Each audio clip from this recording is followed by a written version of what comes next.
Ang susunod na programa ay rated PG. Patnubay at gabay ng magulang ay kailangan sa mga batang manonood.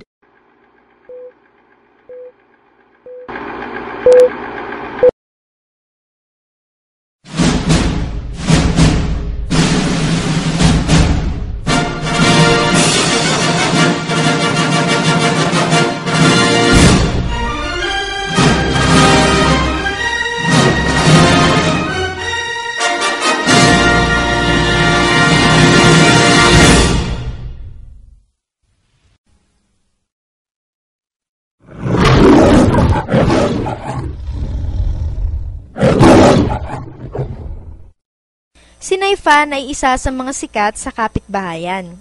Hindi dahil sikat na nanayaw na ang paay sigaan ng sabi. Hindi rin dahil ginawa niyang bukod tangi ang sarili sa larangan ng politika. Naging tanyag pa rin siya dahil handa niyang pahintulutan ang kanyang mga parokyano sa walang limitasyong pangungutang. Pasensya na pala, patay tayo bukas na yung pamilya ko.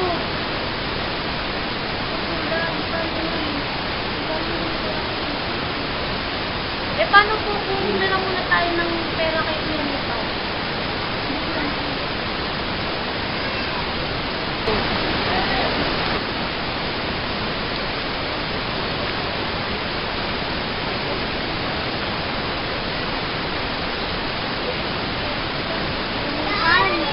Ano yun? Pwede po kang makikirang sinanay. Wait lang Salamat po. O eto, pasensyahan mo na ha. Sinalaga na kasi. Yung tabang dito. Maraming salamat po. Marahil ang kanyang talino sa pagsasangkap sa isang masarap na luto ng sinangag ang kanyang naging tungtungan sa kawalang hanggan. Pero kahit hindi naging katangi-tangi ang nalaman niya sa pagluluto,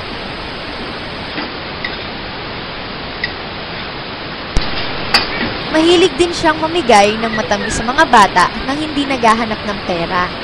Kuya, Naifan. Hindi.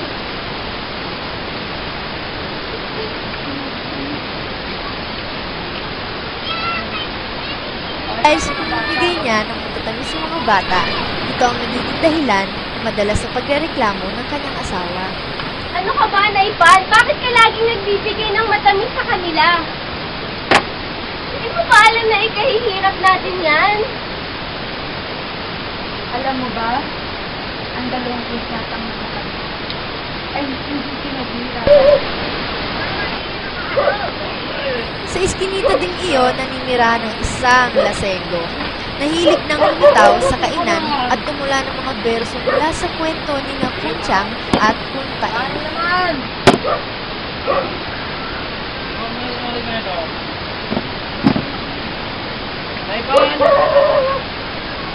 Naifan!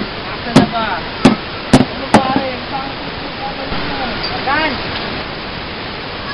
Ano kailangan? Init na kape. Nakalag siya.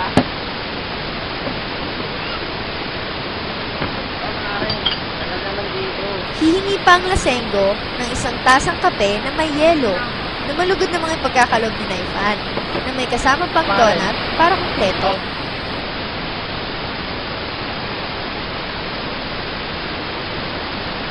Masarap!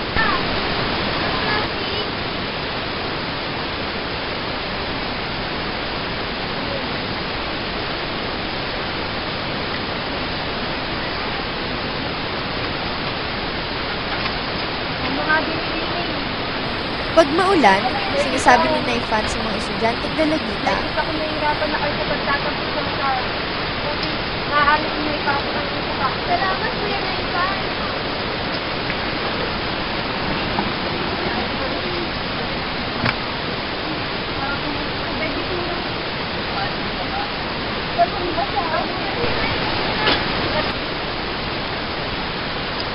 lagi niyang binibigyan ang mga dalagitang ito ng malinis na tubig para panghugas sa kanilang mga paa.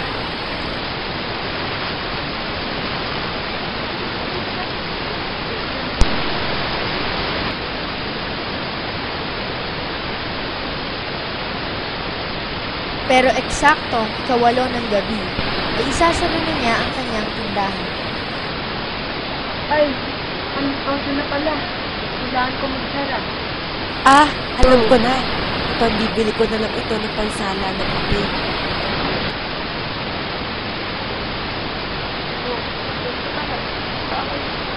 Sasara ka na ba? Oo. Ay, sarado. O ba't sasara ka ako?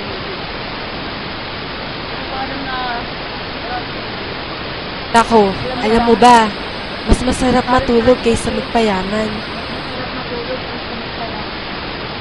Ganun ka. Ako din na.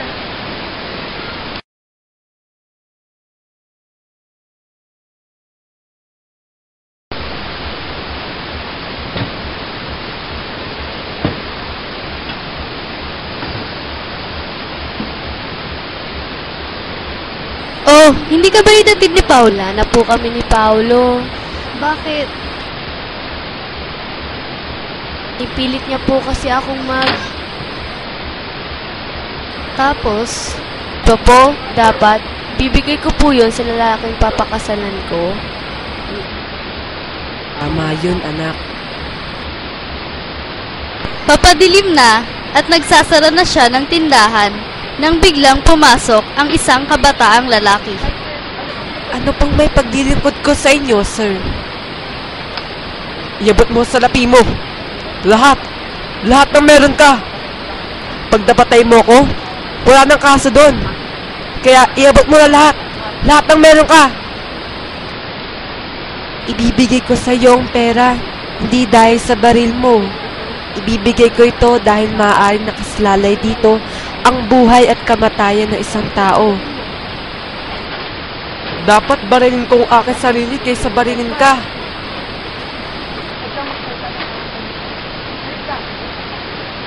Opo, ang kabataang holdupper at sila ay nag-usap.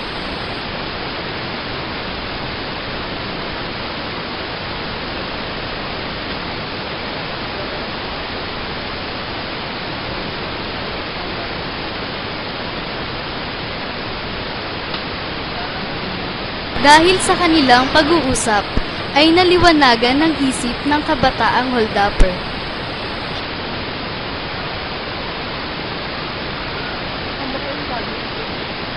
Ah, alam ko na. Ipambibili ko na lang ito ng pansala ng kape.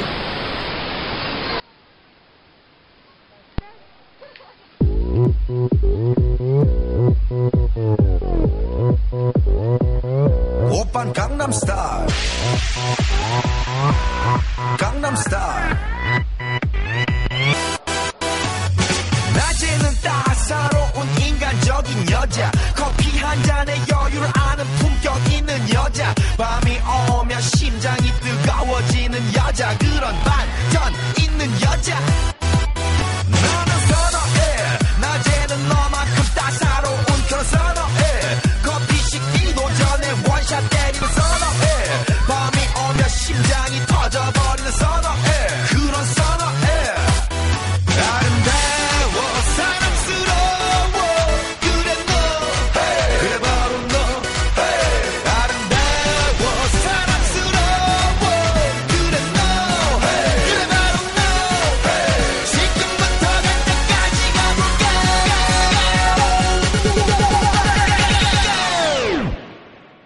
오빤 강남스타일